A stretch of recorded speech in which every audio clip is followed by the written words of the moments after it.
Was this controversial of me? Yesterday, I posted a video saying on the record that music brings no value to your life. Was I true in this statement? I guess we'll have to see.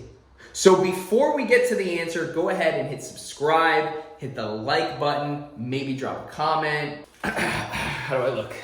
Do I look good? I'm not talking to anybody.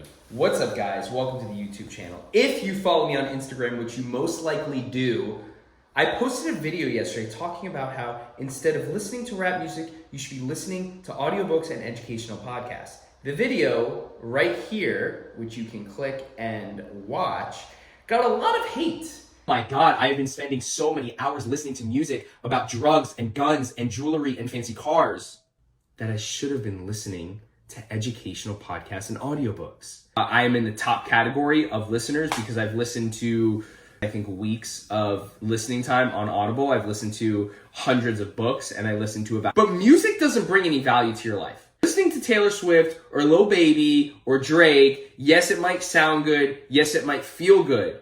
But that's not bringing any value to your life. If you want to be a freaking savage on your personal growth journey, make the most out of your life, you have to stop listening to this rap music and start listening to audiobooks and educational podcasts. I'll give you some suggestions. The Compound Effect by Darren Hardy. Atomic Habits by James Clear. Essentialism by Greg McKeown. Becoming Supernatural by Dr. Joe Dispenza. Tethered Soul by Michael Singer. Look, the people that disagreed in the comments, they made really good points. They said music brings value to your life because it makes you feel good, it helps lower stress levels, it allows you to focus more at work if you're listening to classical music and things like that. And those are points that I cannot disagree with. But the message wasn't how valuable music is to your life. The message was that educational audiobooks and podcasts are more valuable to your life. So let me tell you a little story. As someone who loves music and would always want to get my boogie on, it wasn't until 2021, maybe 2020, that I started to really consume audiobooks and podcasts. Now, learning all the information and wisdom from all these authors and these extremely successful people and applying it to my life started to show me the power of learning. And, you know, because look, when it comes down to it, we don't learn much in school. When it comes down to it, we don't learn much in school. We learn the Pythagorean theorem. That brings absolutely zero value to your life. We learn geometry, which, you know, unless you're an architect or another job that requires you to know what acute and obtuse and the differences, okay.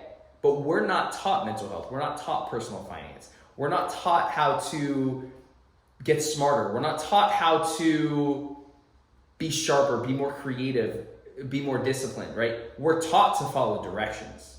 We're taught to memorize the capitals of states. Look, I know all the capitals, even though I haven't recited them in so long, but that doesn't really help me in the real world. It's not practical knowledge that translates to skilled labor, right? It's really just useless information that the public education system is trying to put us in the box in some sort of rounded thing that doesn't really fit in a square hole, right? So there's a lot of people that are coming into the real world with not a lot of skills, not a lot of knowledge.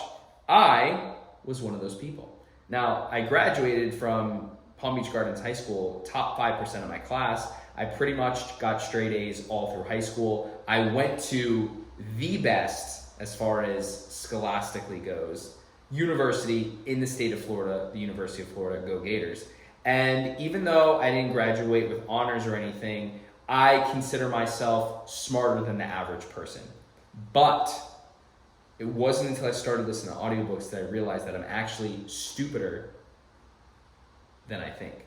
Because reading books on consciousness and awareness and learning about how I'm not my thoughts and realizing different perspective shifts on time and networking and money really was like eye-opening to me. Eye-opening, jaw-dropping, whatever phrase you want to use.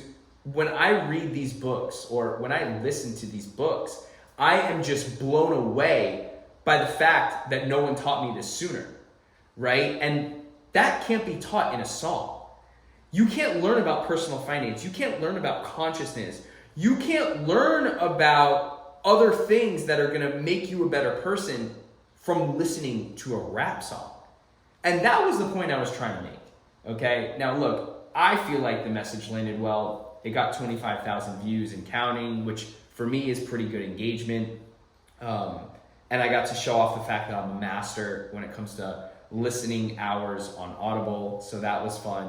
But if you're watching this and you disagree with me, that's completely okay. Not everything I say you have to learn from, not everything I say you have to agree with, and that's completely fine. But this is my YouTube channel, and I'm gonna post videos about things that I wanna talk about, and I'm gonna make points that I believe are true, but not to say the points I'm making today are gonna be points that I agree with 5 years, 10 years, 20 years from now. But one thing is certain, and that is unequivocally saying with unwavering confidence that listening to educational audiobooks and podcasts brings more value to your life than listening to music. Thanks for watching. Don't forget to hit subscribe and like this video. Have a blessed day.